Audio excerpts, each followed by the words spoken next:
તો TRP game ઝોનમાં દુર્ઘટનામાં અત્યાર સુધી 24 લોકોના મોત થયા છે। જે 24 લોકોના મોત થયા એ સિવાય પણ અન્ય અનેક લોકોની ડેડ બોડી અંદર હોવાની આશંકાઓ સેવાઈ રહી છે, કારણ કે આગ એટલી ચારે બાજુથી તેમને ઘેરી વળી કે કોઈ ત્યાંથી બહાર ન નીકળી શક્યું। અને દુઃખદ બાબત એ છે કે મૃતકાંક વધવાની પૂરેપૂરી શક્યતાઓ જોવામાં આવી રહી છે। લગભગ બપોરે 4:30 વાગ્યાની આસપાસ શોર્ટ સર્કિટની ઘટના ઘટી હતી અને એસીમાં શોર્ટ સર્કિટ થવાની ઘટના ઘટી। ત્યારબાદ તે ધીરે ધીરે આગમાં પ્રવર્તી અને ધુમાડાના એ પ્રકારે ગોટે ગોટા થયા કે અફરાતફરીનો માહોલ સર્જાયો। મહત્વનું છે કે શનિવારનો દિવસ અને વેકેશનના સમયગાળામાં અનેક લોકો અંદર ઉપસ્થિત હતા। સૌથી મહત્વની બાબત એ છે કે અહીં ફાયર સેફટીના સાધનોએ શોભાના ગાંઠિયા બની રહ્યા। કોઈ પણ પ્રકારની કાળજી ન રખાઈ અને કદાચ તેને અનેક કારણોમાંથી એક કારણ માની શકાય કે આ સ્થિતિ સર્જાય છે।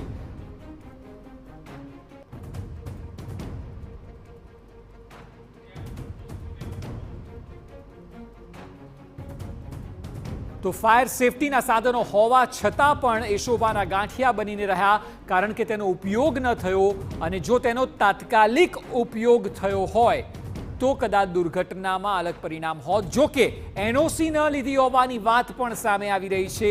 ફાયર સેફટીના સાધનોને લઈને આ મોટા સમાચાર છે। ત્યારે થોડી વારમાં અમારા સંવાદદાતા સાથે પણ જોડાઈશું કે જેઓ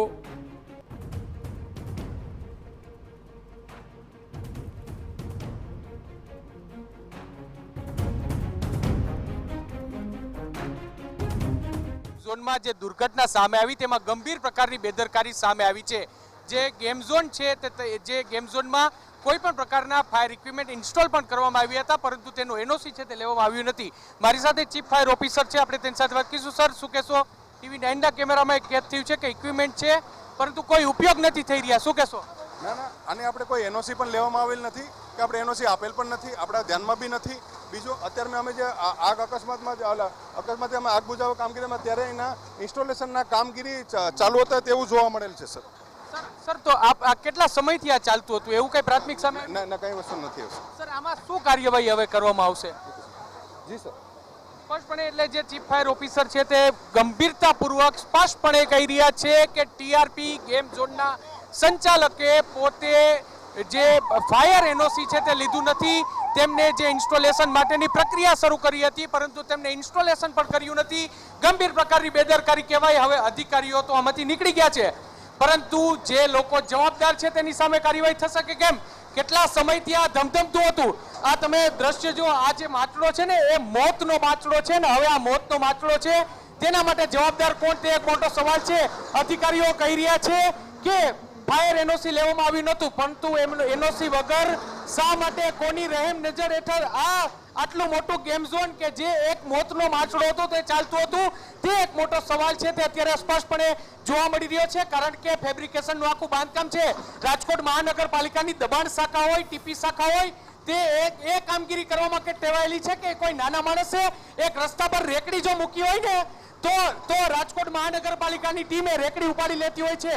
અને એવા સમયે આટલું મોટું બાંધકામ ખડકી દેવામાં આવ્યું અને તેમાં ફાયર એનઓસી ન હોય, આ તંત્ર છે તે એક પ્રકારે મજાકની રીતે ચાલતું હોય તેવું અત્યારે સ્પષ્ટપણે લાગી રહ્યું છે।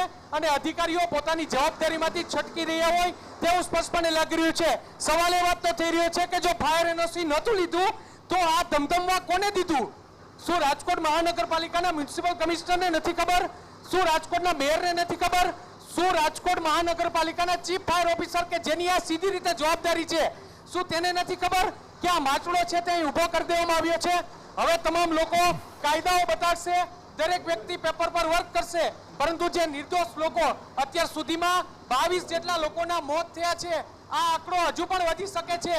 ત્યારે જે લોકોના મોત થયા તેના માટે જવાબદાર કોણ તે મોટો સવાલ છે। કેમેરા પર્સન ભાવેશ લશ્કરી સાથે મોહિત Bhatt, TV 9 Rajkot.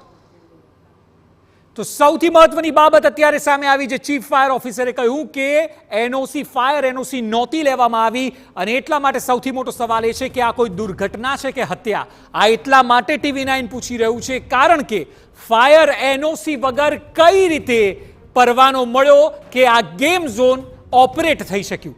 Fire NOC વગર ગેમ ઝોન કેમ ઓપરેટ થયું? જો તેની કાર્યવાહી કરવામાં આવી હોત અને પહેલા કરાઈ હોત તો આ પ્રકારની દુર્ઘટના ન સર્જાઈ હોત. અને એટલા માટે આ ન માત્ર ગેમ ઝોનના માલિકની ભૂલ, પરંતુ અહીં કોર્પોરેશન તંત્ર અને સરકારી અધિકારીઓની પણ ભૂલ છે.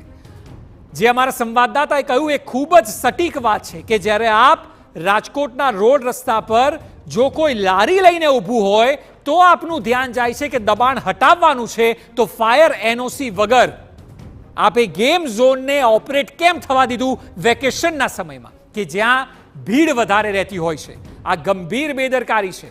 અને એટલા માટે આ મોત નહીં પરંતુ આ હત્યા છે 24 લોકોની કે જે બેજવાબદારીને કારણે થઈ છે. અને આ માટે તંત્ર જવાબદાર, સાથે જગ્યાનો માલિક જવાબદાર, જે વ્યક્તિ તે ચલાવી રહ્યો હતો તે કોન્ટ્રાક્ટ પર લીધેલી જગ્યા હતી એટલે કોન્ટ્રાક્ટર જવાબદાર. તમામ લોકોએ ભેગા થઈને આ 24 લોકોની હત્યા કરી છે. આ કોઈ દુર્ઘટના નથી. દુર્ઘટના એ કદાચ ભૂલથી થાય, પરંતુ જ્યારે આટલી બધી બેજવાબદારી હોય તો એ દુર્ઘટના ન હોઈ શકે, એ હત્યા જ